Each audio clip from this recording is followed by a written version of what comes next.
మైనర్లు కోరుకుంటున్నారని వారికి బైక్లు ఇస్తున్నారు పేరెంట్స్. ర్యాష్ డ్రైవింగ్ తో మైనర్లు ఎన్నో ప్రమాదాలకు కారణమవుతున్నారు. ఇలాంటి యాక్సిడెంట్లలో ఎన్నో కుటుంబాలు కుటుంబ పెద్దను కోల్పోతున్నారు. మరికొందరు తమ భవిష్యత్తుగా భావించే పిల్లల మరణాలతో తీరని శోకాన్ని అనుభవిస్తున్నారు. వీటికి అడ్డుకట్ట వేసేందుకు వరంగల్ కమిషనరేట్ పోలీసులు స్పెషల్ ఫోకస్ చేశారు.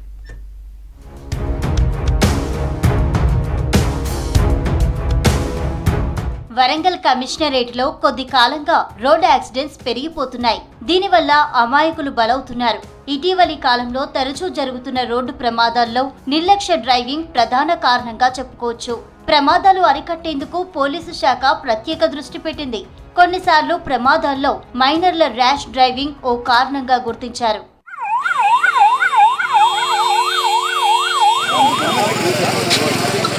ఇటీవల వరంగల్ జిల్లాలో ఓ ప్రమాదంలో 4 చనిపోయారు.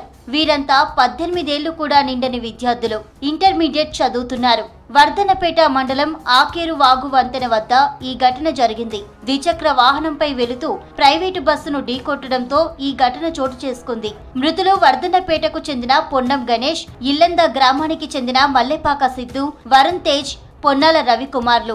4 బైక్ పై వస్తూ ప్రైవేటు ట్రావెల్స్ బస్సును ఢీకొన్నారు. వీరికి లైసెన్స్ లేకపోవడం, అతివేగం, ఒకే బైక్ పై 4 ఉండడంతోనే ప్రమాదం జరిగింది. ఆ 4 కుటుంబాల్లో విషాదాన్ని నింపింది. జాగ్రత్తగా ఉంచారు, బైక్ల మీద పోయేటప్పుడు జాగ్రత్తగా ఉమ్మన్నారు. నాకు కొడుకు కోల్పోయినాయి, మంచిగా జాగ్రత్తగా చూసుకుని బైక్లు చెప్పారు. బైక్ల మీద పోయేటప్పుడు కొంచెం జాగ్రత్తగా ఉండవాలి. ఇక్కడి నుంచి ఆయన బండ్లు ఇచ్చేటప్పుడు తల్లిదండ్రులు కొంచెం చూసుకొని బండ్లు ఇవ్వండి. అందరికీ ఒక్కొక్క కొడుకే ఉన్నాడు. వాళ్ళకి ఆ వేదన, ఆ బాధ వాళ్ళు ఎంత భరిస్తారో ఏమో తెలియదు. కానీ ఇక ఉన్న వాళ్ళైనా బండ్లు ఇచ్చేటప్పుడు కానీ, ఆ తాగి డ్రైవింగ్ చేసేటప్పుడు కానీ ఎవరైనా చూసి కొంచెం బండ్లు ఇవ్వండి, హెల్మెట్ పెట్టుకోమని చెప్పండి. ఒక్క కుటుంబమే కాదు, ఆ కుటుంబం ఎన్నుకున్న ఎంతోమంది ఎన్నో బాధలు పడుతున్నారు.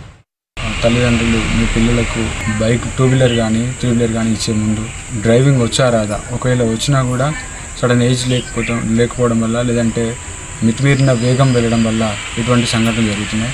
కాబట్టి ప్రతి ఒక్కరు కూడా మనసులో ఉంచుకొని బైక్ ఇచ్చే ముందు కానీ, మన చుట్టాల ఇంట్లోకి వెళ్ళినా, లేదంటే బంధుమిత్రులు కానీ అతి గారాభం, అతి ప్రేమ కూడా ఇటువంటి సంఘటనలకు కారణం అవ్వచ్చు.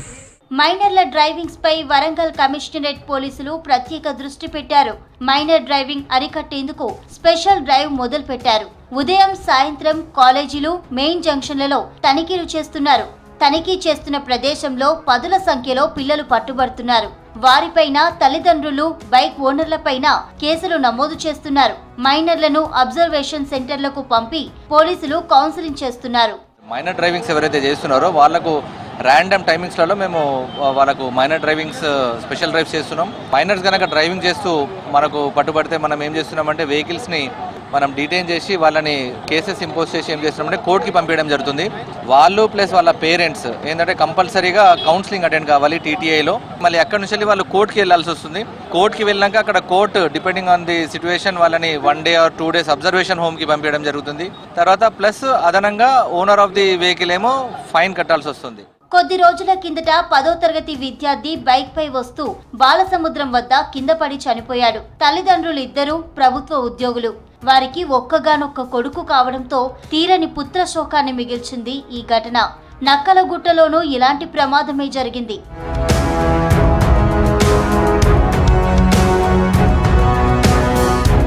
పిల్లల యోగక్షేమాలు, భవిష్యత్తును దృష్టిలో పెట్టుకొని తల్లిదండ్రులు వారికి వెహికల్స్ ఇవ్వొద్దని అంటున్నారు పోలీసులు.